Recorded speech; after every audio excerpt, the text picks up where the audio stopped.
Ce qui est caractéristique des gens, c'est qu'ils n'arrivent pas à penser autrement que la façon dont ils pensent aujourd'hui. Ils n'arrivent pas à se remettre dans des situations autres que celles où ils sont aujourd'hui.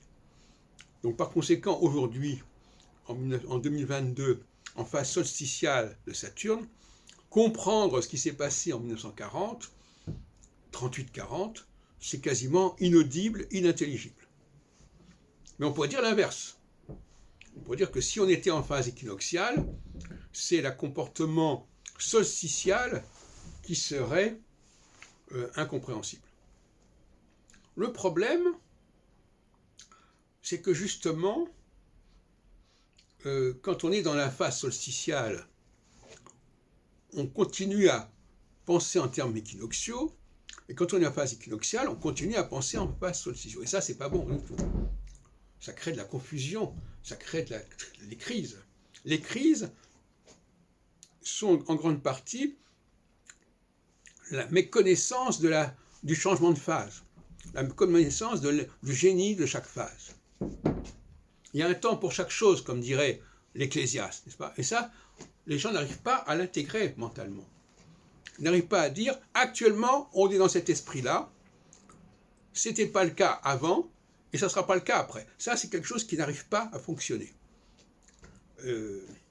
Parce qu'ils sont dans une espèce de présent, où il y a la réalité du passé, c'est très flou, et la réalité du futur, c'est encore plus flou. Alors, par conséquent, aujourd'hui, il ne faut pas plaquer sur la situation actuelle des schémas historiques qui correspondent à une autre situation.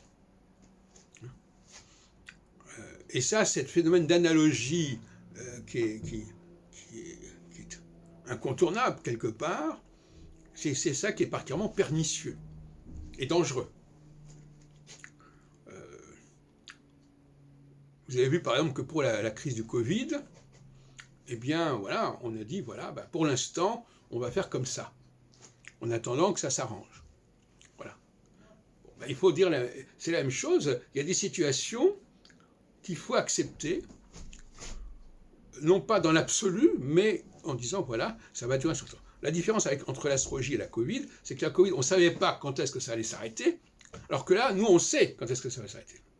On sait qu'à partir de fin 2025, eh bien, on va entrer en phase équinoxiale et que les résistances expansionnistes à l'expansion vont céder, vont faiblir.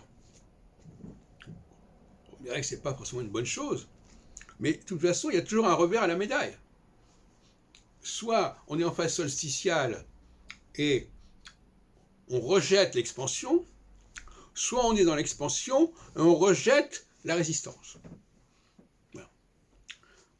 Bon, c'est comme ça que ça se passe. Et l'astrologie, l'absence de l'astrologie dans le champ intellectuel actuel est dramatique. Et je vais dire même plus, ça peut être tragique. Il y a dans le champ intellectuel épistémologique actuel, il y a un point aveugle qui est la cyclologie, qui est la science du temps, qui fait partie de l'histoire de l'astrologie. Et il est temps pour l'astrologie, tout en se réformant bien entendu, d'affirmer sa nécessité et d'affirmer qu'on ne peut pas fonctionner sans elle.